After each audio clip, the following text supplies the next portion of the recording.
मैं और रज़ा बहुत अच्छी ज़िंदगी गुज़ारना चाहते थे, लेकिन अम्मी के होते हुए ये कैसे मुमकिन था? क्योंकि रज़ा अपनी अम्मी से बहुत डरते थे, यहाँ तक कि उनकी मर्ज़ी के बगैर एक काम भी नहीं करते थे। लेकिन मैं रज़ा की इस आदत से बहुत परेशान थी। मैं उन्हें हर रोज़ यही कहती थी, आप क्या हर बात भी अपनी माँ से पूछकर करते हैं? कोई काम उनके बगैर भी कर लिया करें। लेकिन नहीं, रज़ा जब भी कहीं जाने लगते तो पहले अपनी अम्मी को पूछ कर जाते और जब वापस आते तो सबसे पहले अपनी माँ के पास आते थे। और अगर मुझे कहीं भी बाहर लेकर जाना होता तो पहले अपनी माँ से इजाजत लेते। अगर वो हाँ करती तो वो मुझे ले जाते और अगर वो ना कर देती तो फिर वो मुझे नहीं लेकर जाते थे। मुझे रजा की इस हरकत पर बहुत गुस्सा आता था। मैं सोचती थी कि क्या मसला है, शादी के बाद भी मेरी जिंदगी में सुकून नहीं है। हर लड़की के कुछ ख्वाब होते हैं कि वो शादी के बाद ऐसे करेगी, वैसे करेगी, लेकिन जहाँ मेरी सास जैसी सास हो, वहाँ पे ऐसा कुछ भी नहीं हो सकता। मेरे शोहर मेरी सास के इस कदर गुलाम थे कि जो कुछ भी कमाते वो अपनी ही माँ को लाकर देते थे और सारा घर का खर्च, रुपया, पैसा सब कुछ मेरी सास के पास ही होता था। और अगर मुझे रुपया भी चाहिए होता तो भी मुझे उनसे मांगना पड़ता। एक दिन मैं और रजा अपने कमरे में बहुत खुशगवार मूड में बैठे थे कि तभी नौकरानी ने हमारा दरवाजा खटखटाया। रजा ने दरवाजा खोला तो नौकरानी ने कहा, बेगम साहिबा की तबीयत खराब हो रही है। तो रजा मुझे छोड़कर फौरन अपनी माँ के पास चले गए। जाकर देखा तो वो बेहोश थी। जल्दी से मैं और रजा उन्हें अस्पताल ले गए। वहां जाकर डॉक्टर ने मुआयना किया तो बताया कि इनका बीपी शूट कर गया है। हम बीपी को कंट्रोल करने की कोशिश कर रहे हैं। डॉक्टर दवाइयां लगाने लगे, ग्लूकोज लगाया। 24 घंटे बाद जब उनका बीपी कुछ कंट्रोल हुआ तो डॉक्टर ने कहा कि आपके लिए एक बुरी खबर है। मैं समझी कि मेरी सास मर गई है, लेकिन डॉक्टर ने बताया कि इन्हें फालिज हो गया है। अब ये चारपाई पर ही रहेंगी और अब आप लोगों को इनकी बहुत खिदमत करनी है। हो सकता है कि अल्लाह कोई अपना मोजज़ा दिखाए और ये ठीक होकर चलने लग जाएं। हम अम्मी को वापस ले आए। घर लाकर रजा ने अम्मी को उनके कमरे में लिटाया और एक नौकरानी से कहा कि मुसलसल उनके पास ही रहे। और रजा कमरे में आ गए, मैं भी कमरे में आई। पूरी रात से तो जाग रहे थे, मुझे भी नींद आने लगी।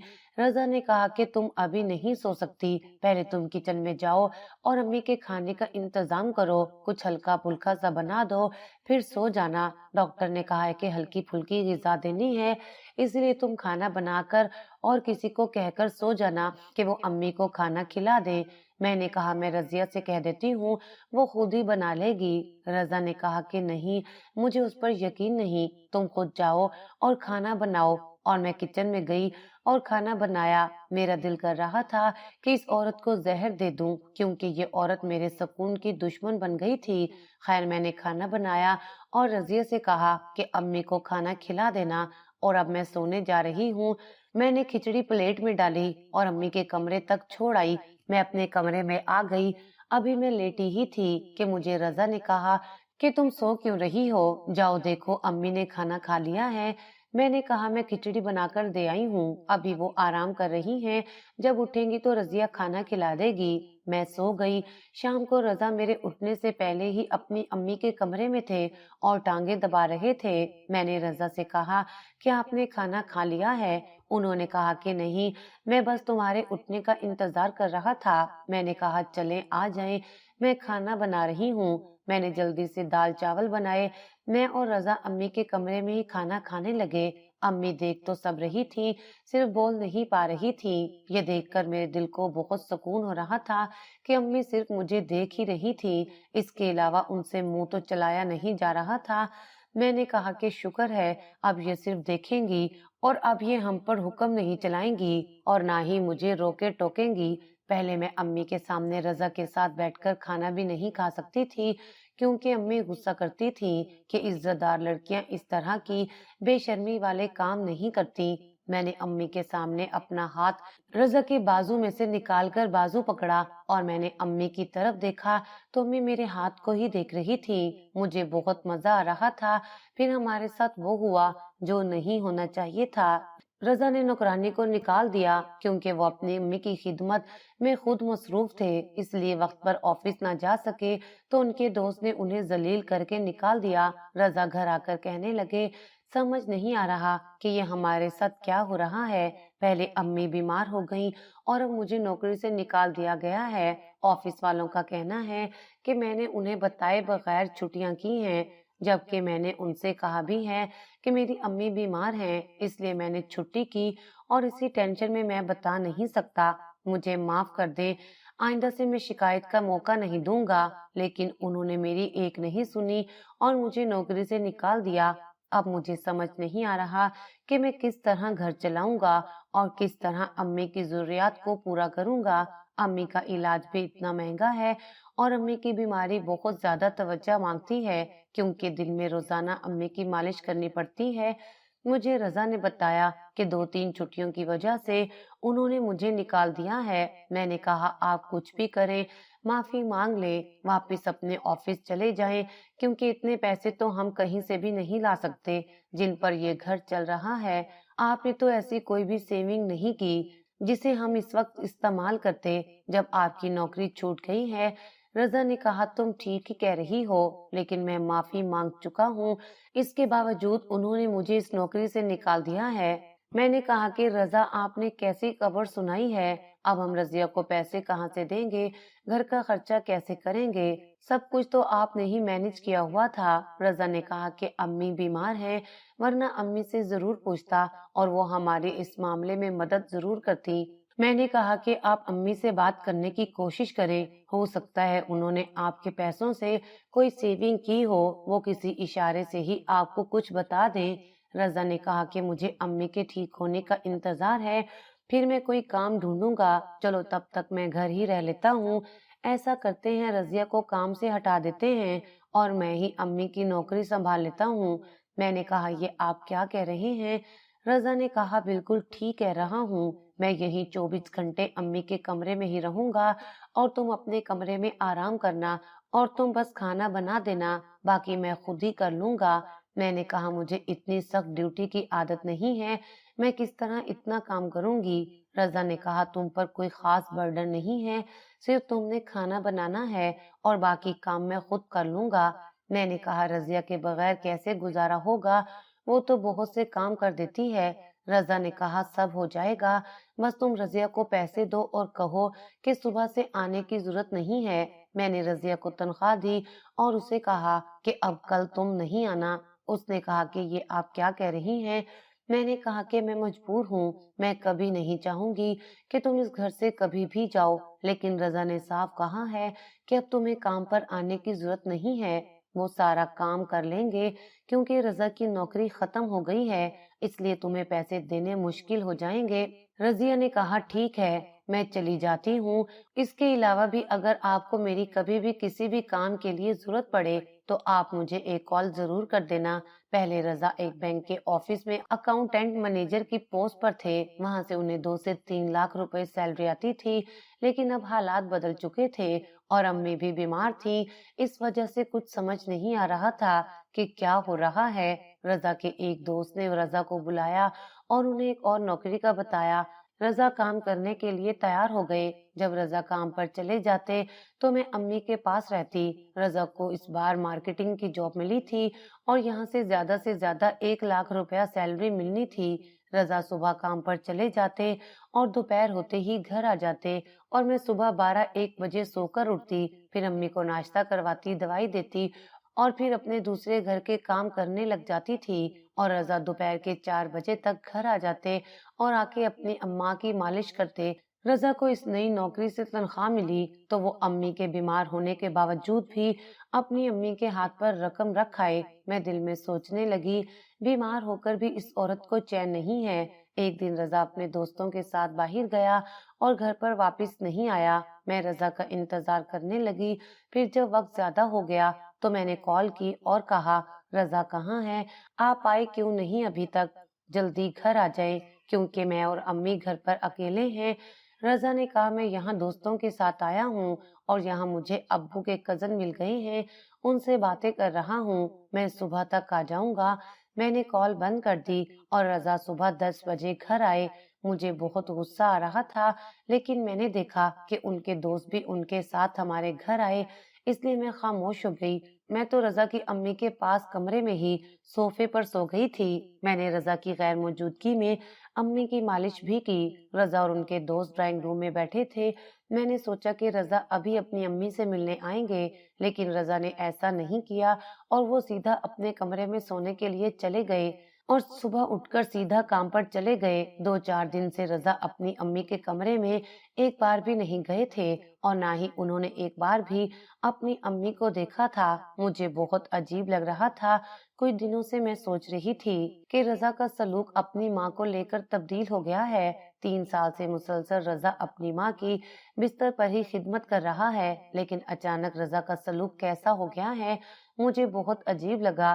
رضا اپنے کمرے میں سونے لگے تھے، یہاں تک کہ مجھے بھی کمرے میں ہی رہنے کو کہتے اور امی سارا دن اکیلی اپنے کمرے میں رہتی۔ اور اگر کبھی میں یہ سوچتی کہ میں رضا کے اٹھنے سے پہلے امی کا کھانا بنا کر امی کو کھلاؤں تاکہ رضا غصہ نہ کریں، تو رضا نے مجھے کہا کہ تم بھی کبھی آرام کر لیا کرو، یا ہر وقت صرف امی کی خدمت کرنی ہے؟ میں پہلے ہی پریشان ہوں، کبھی میری بھی پریشانی بانٹ لیا کرو۔ یہ سن کر میں حیران و پریشان ہوئی۔ مجھے سمجھ نہیں آ رہا تھا اسے اچانک کیا ہو گیا ہے، مجھے کچھ بھی سمجھ نہیں آ رہا تھا۔ پھر ایک دن میں نے رضا سے پوچھ لیا کہ آپ ایک دم اتنے بدل کیسے گئے ہو؟ ایسا کیا ہوا ہے کہ آپ اپنی امی سے ہی نہیں ملتے، اور پہلے آپ اٹھتے بیٹھتے کھاتے پیتے صرف اپنی امی کی ہی باتیں کیا کرتے تھے؟ اب تو آپ کی امی زیادہ بیمار ہیں اور انہیں ڈاکٹر کی ضرورت ہے۔ رضا نے فوراً سے کہا، ڈاکٹر کی ضرورت ہے تو میں کیا کروں؟ میں نے اپنی پوری زندگی جو کچھ بھی کمایا ہے ان پر لٹا چکا ہوں، اور اب میرے پاس کچھ بھی نہیں ہے، اتنے روپے بھی نہیں ہیں کہ میں انہیں کسی ڈاکٹر کے پاس لے جا سکوں۔ میں نے کہا، ایسا کیا ہوا ہے جو آپ ان سے اس طرح خفا ہو گئے ہیں؟ رضا نے کہا، ایسا کچھ بھی نہیں ہوا، بس اب میرا دل نہیں کرتا کہ میں ان کی خدمت کروں۔ میں نے کہا، پہلے میں نہیں چاہتی تھی کہ آپ اتنی اپنی امی کی خدمت کریں، کبھی میرے بارے میں بھی سوچ لیا کریں، لیکن اب آپ کئی کئی دن گھر سے باہر رہتے ہیں، اس لیے میں ان کے پاس رہتی ہوں اور ان کی خدمت کرتی ہوں تاکہ آپ کو برا نہ لگے، آپ غصہ نہ کریں۔ رضا نے کہا، تمہیں پوری اجازت ہے، جو مرضی کرو، اور کہہ کر کمرے سے باہر چلے گئے، لیکن انہوں نے میری بات کا مکمل جواب نہیں دیا۔ اسی طرح چند دن گزر گئے اور گھر کے حالات بد سے بدتر ہوتے گئے۔ میرے ساتھ تو پہلے ہی امی نے اچھا سلوک نہیں کیا تھا، اور میں نے رضا سے کہا کہ امی کی دوائیاں ختم ہو گئی ہیں، آپ کوشش کر کے دوائیاں لا دیں۔ رضا نے کہا کہ میرے پاس دوائی لانے کے لیے پیسے نہیں ہیں، اس سے بھی بڑھ کر کھانے کے لیے بھی کچھ نہیں ہے، تو میں دوائی کہاں سے لاؤں؟ رہنے دو انہیں ایسے ہی۔ میں ان کے کمرے میں گئی تو دیکھا انہوں نے رضا کی باتیں سن لی تھی، ان کی آنکھوں سے آنسو نکل رہے تھے۔ میں نے انہیں چپ کرایا، آنسو صاف کیے اور کہا کہ کوئی بات نہیں، آپ کا بیٹا ہے، ذرا بدتمیز ہو گیا ہے، پتہ نہیں کیوں اس طرح ہو گیا ہے، میں خود نہیں سمجھ پا رہی۔ حالات ایسے ہو گئے ہیں کہ گھر میں کھانے کے لیے ایک دانہ نہیں تھا، اور 1-2 جگہ رشتے داروں کو بھی کال کی تھی کہ وہ پیسے ادھار دے دیں، لیکن انہوں نے بھی نہیں دیے۔ میں بہت پریشان ہو گئی، اور ادھر امی تھی کہ کھانے کے لیے کچھ مانگ رہی تھی، دوائی تو ان کی پہلے ہی ختم ہو گئی تھی۔ یہ دیکھ کر میں اس قدر پریشان ہوئی، میرا دل کر رہا تھا کہ میں خود بھی مر جاؤں اور امی کو بھی مار دوں، کیونکہ رضا بالکل باغی ہو چکے تھے اور انہوں نے کام پر جانا بھی چھوڑ دیا تھا اور سارا دن رات لڑکوں کے ساتھ آوارہ گردی کرتے رہتے تھے۔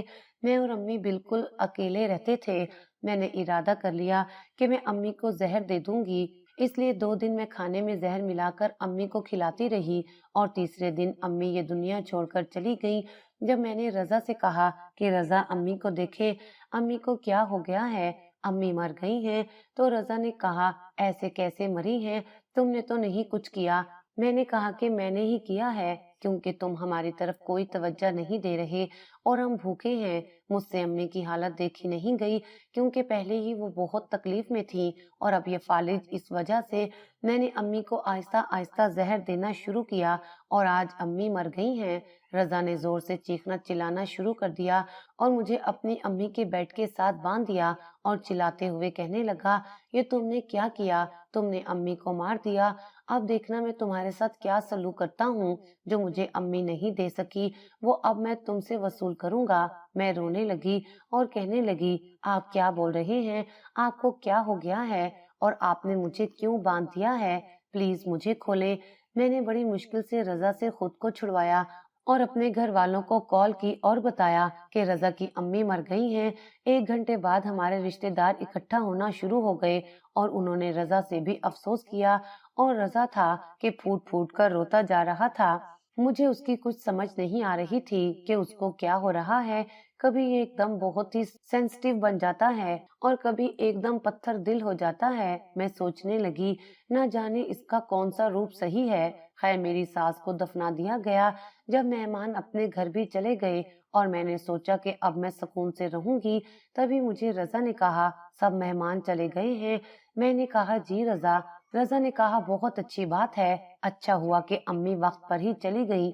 मैंने रजा से कहा, आप काम क्यों नहीं कर रहे? काम न करने की वजह से अम्मी ने अपनी जिंदगी गंवा दी और अब आप मुझसे क्या चाहते हैं? रजा ने कहा, चलो मेरे साथ, अम्मी के कमरे में आओ। मैं खुशी खुशी चली गई। वहां जाकर रजा ने मुझे अम्मी के बेड के साथ बांध दिया और मेरे साथ तशद्दुद करने लगे। मुझे बांधने के बाद रजा कभी हंसते और कभी रोना शुरू कर देते, कभी मेरे बाल नोचते।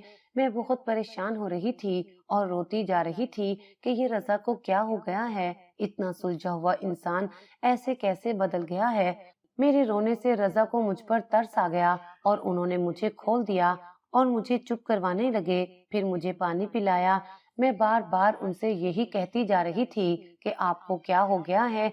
या तो आप पे कोई जिन आ गया है या किसी ने आप पर कुछ करवा दिया है। रजा ने कहा, नहीं ऐसी कोई बात नहीं है, मुझ पे किसी ने कुछ नहीं करवाया और ना ही कोई जिन आया है। मैं बस तुम्हें क्या बताऊं, बहुत परेशान हूँ, तकलीफ में हूँ, मेरा दिमाग फटा जा रहा है।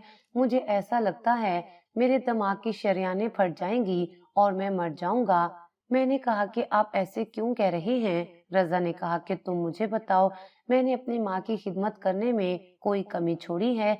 मैंने कहा, बिल्कुल नहीं। आप तो अपनी अम्मी से बहुत प्यार करते थे, लेकिन ये अचानक क्या हो गया? उनके कमरे में जाना तक छोड़ दिया।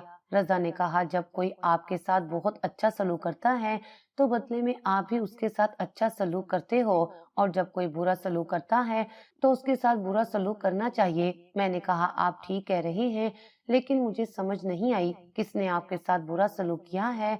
रजा ने कहा, तुमने अम्मी को बहुत जल्दी मार दिया है। उन्हें इतनी जल्दी नहीं मरना चाहिए था। मैं चाहता था कि ये औरत तड़प तड़प कर सिसक सिसक कर मरे। मैंने कहा कि ऐसा हुआ क्या है? वो दर्द से बहुत तड़पती थी, फिर खाना खाने के लिए तड़पती थी। आपको तो कोई परवाह नहीं थी और मुझसे उन्हें ऐसे तड़पता हुआ नहीं देखा जाता था। मैंने सोचा न जाने कितने दिन और तड़पेंगी, मैं ही इनको आजाद कर देती हूँ। और रजा ने रोना शुरू कर दिया। इतना रोए कि दिमाग का पानी खुश्क हो गया, आंखें सूज गईं। मैंने रजा से कहा, आप मुझे बताएं, शायद मैं आपकी कुछ मदद कर दूं। रजा ने कहा कि अगर तुम मेरी मदद करना ही चाहती हो तो एक काम करो, तुम ये गोली खा लिया करो। मैंने कहा कि ये गोली किस चीज की है? रजा ने कहा, ये जब तुम खाओगी तब तुम्हें खुद ब खुद मालूम हो जाएगा कि गोली किस लिए है। मैंने रजा को हाँ कर दी और एक गोली लेकर खा ली। जैसे तुम अब ये गोली खा रही हो, इसी तरह तुमने हर रोज ये गोली खानी है। मैंने कहा, ठीक है। अगले दिन रजा ने मुझसे फिर पूछा, तुमने गोली खा ली है? मैंने कहा, नहीं, मैं भूल गई थी। रजा इतने चिढ़े कि गुस्से में आ गए और मुझे बांध दिया और कहा कि अब तुम यही बंदी रहोगी, मैं खुद तुम्हें यही खाना खिला दिया करूंगा। मैं रजा से माफी मांगने लगी कि मुझे माफ कर दे, दोबारा नहीं भूलूंगी, अब ऐसा नहीं होगा। लेकिन रजा ने मेरी एक नहीं सुनी और हर रोज मुझे वो गोली खिलाते रहे। गोली खाने से मैंने महसूस किया कि मेरी हिलने और बोलने की ताकत खत्म हो रही थी और मेरा दिल नहीं करता था कि मैं अपनी आंखें खोलूं। रजा रोजाना मुझे खाना देते और खुद ही दवाई खिला दिया करते थे। मुझे बिस्तर पर मजीद 3 साल गुजर गए थे और अब मैं ऐसे महसूस करती थी जैसे कि मुझे उस गोली की आदत हो गई है। रजा ने मुझे खोल दिया, लेकिन मेरी हालत ऐसी नहीं थी कि मैं उठकर इधर से उधर भी जाऊं। मैं बिस्तर पर पड़ी रही और रजा खुद ही मेरे लिए खाना भी ले आते थे और दवाई भी खिला देते थे। मुझे नहीं पता था बाहर मेरे घर का कैसा हाल है। जब भी रजा कमरे में आते तो मैं सिर्फ उनको देखती रहती थी और उनसे कोई सवाल जवाब करने की ताकत खो बैठी थी। एक दिन मैं बिस्तर पर सूद बूद खोकर लेटी हुई थी कि रजा मेरे पास आए और कहने लगे कि जो मेरी माँ नहीं दे सकी अब वो तुम मुझे दोगी। मैं ये बात उनके मुंह से पहले भी कई बार सुन चुकी थी, लेकिन मुझे मालूम नहीं था कि किस चीज की बात कर रहे हैं।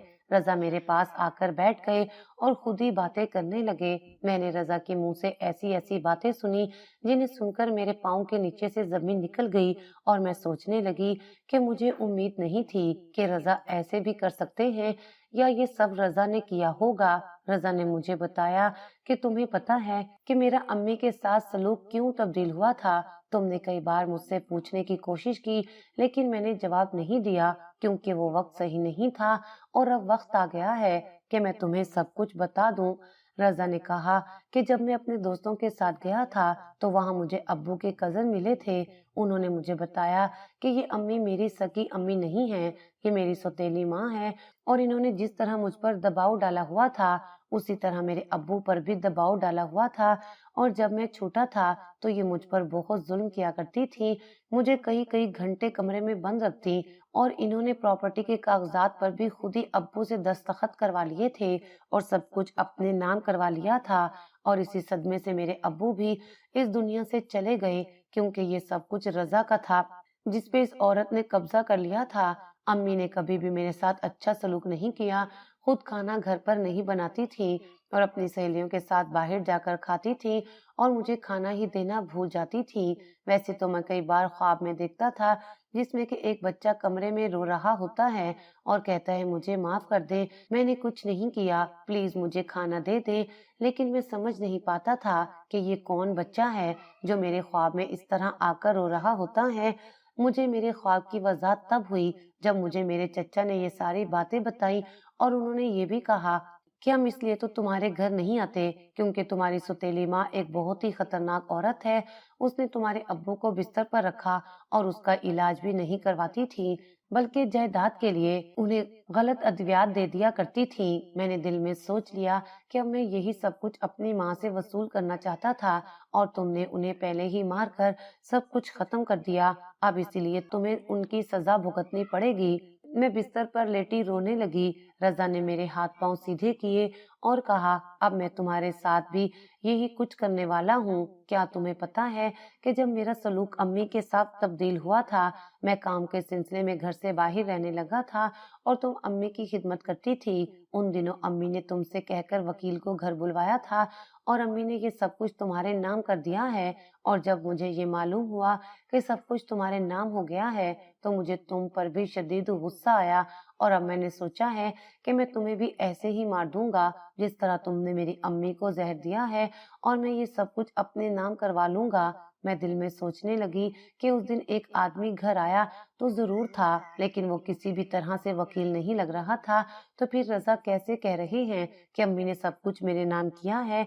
रजा ने कहा अभी मेरी तफ्तीश पूरी नहीं हुई, जब मैं इस बात की जड़ तक जाऊंगा उसके बाद फैसला करूंगा कि तुम्हारे साथ क्या करना है। मैं बिस्तर पर बेसुध होकर लेटी रही और मेरे आंसू निकलते जा रहे थे। मैंने सोच लिया कि अब मेरी मौत है और रजा ने जो बातें बताई हैं और वो जिस हद तक जुनूनी हो चुका है वो जरूर ऐसा ही करेगा।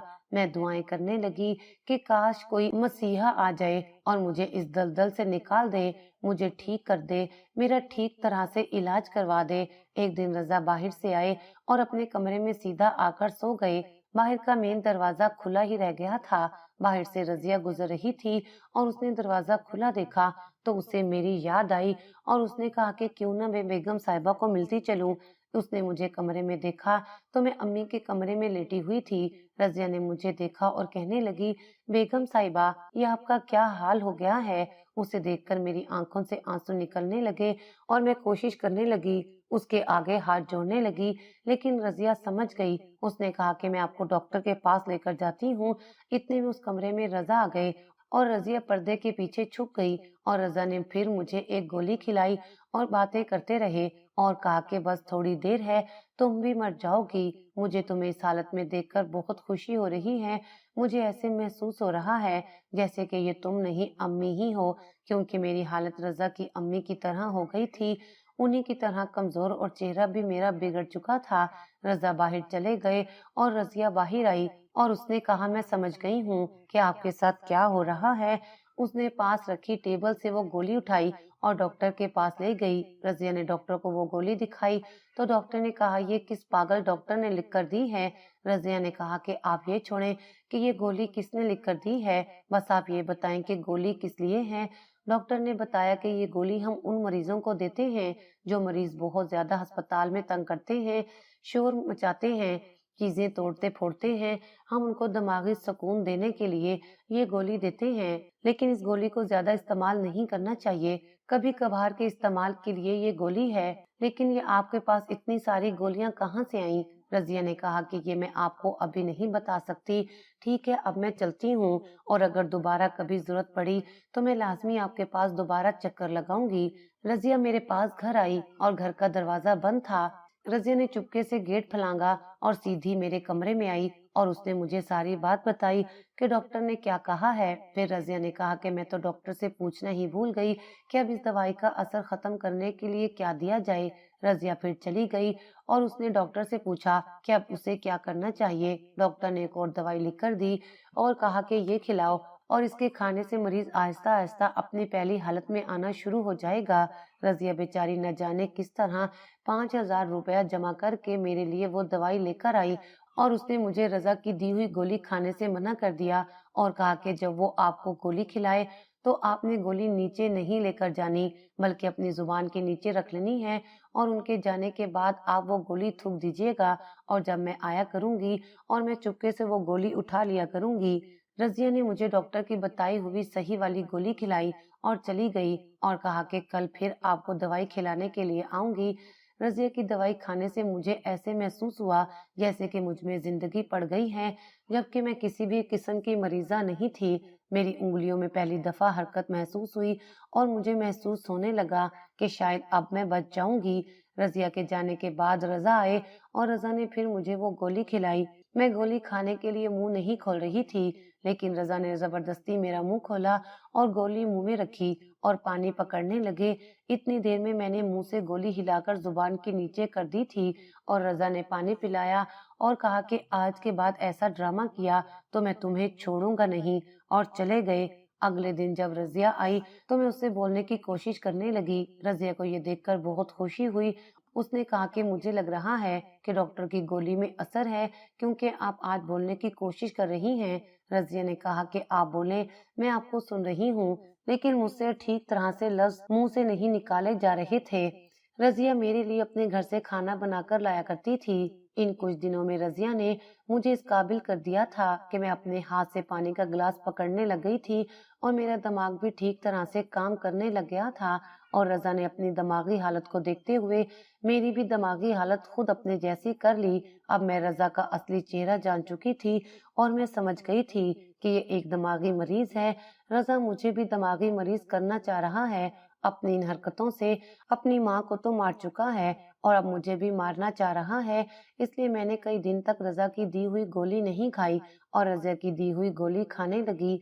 यहाँ तक कि मैं कमरे में चलने फिरने लग गई, लेकिन रजा को इस चीज का पता नहीं था। जब भी रजा कमरे में आते तो मैं बेसुध बिस्तर पर लेट जाती ताकि रजा को मालूम ना हो कि मैं ठीक हो चुकी हूँ। रजा मामूल के मुताबिक आते और मुझे गोली देकर चले जाते।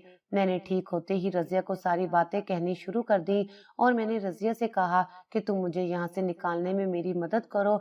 रजिया ने कहा कि मैं ये आप क्या बात कर रही हैं, आप कहाँ जाएंगी? मैंने कहा कि मैं यहाँ से सीधा पुलिस स्टेशन जाऊंगी। मैंने रजिया के साथ मिलकर खुद को इस घर से बाहर निकाला और रजा इस हकीकत से बेखबर थे। मैंने जाकर पुलिस स्टेशन में सारी बात बताई और ये भी बताया कि मेरी सास खुद ही मर गई है, क्योंकि भूख और बीमारी उन पर हावी हो गई थी और मैं खुद का नाम छुपा गई। पुलिस घर आई और पुलिस ने दरवाजा खटखटाया। रजा को बाहर बुलाया और पुलिस ने कहा, आपकी बीवी ने आपके खिलाफ रिपोर्ट करवाई है। रजा ने कहा, मेरी बीवी कैसे रिपोर्ट करवा सकती है जबकि वो तो बीमार है और अपने कमरे में है, वो तो बेचारी हिल भी नहीं सकती। पुलिस ने कहा, चले हमारे साथ दिखाएं। जब वो कमरे में लेकर आए तो मैं कमरे में नहीं थी, बल्कि मैं तो पुलिस के साथ घर के बाहर खड़ी थी।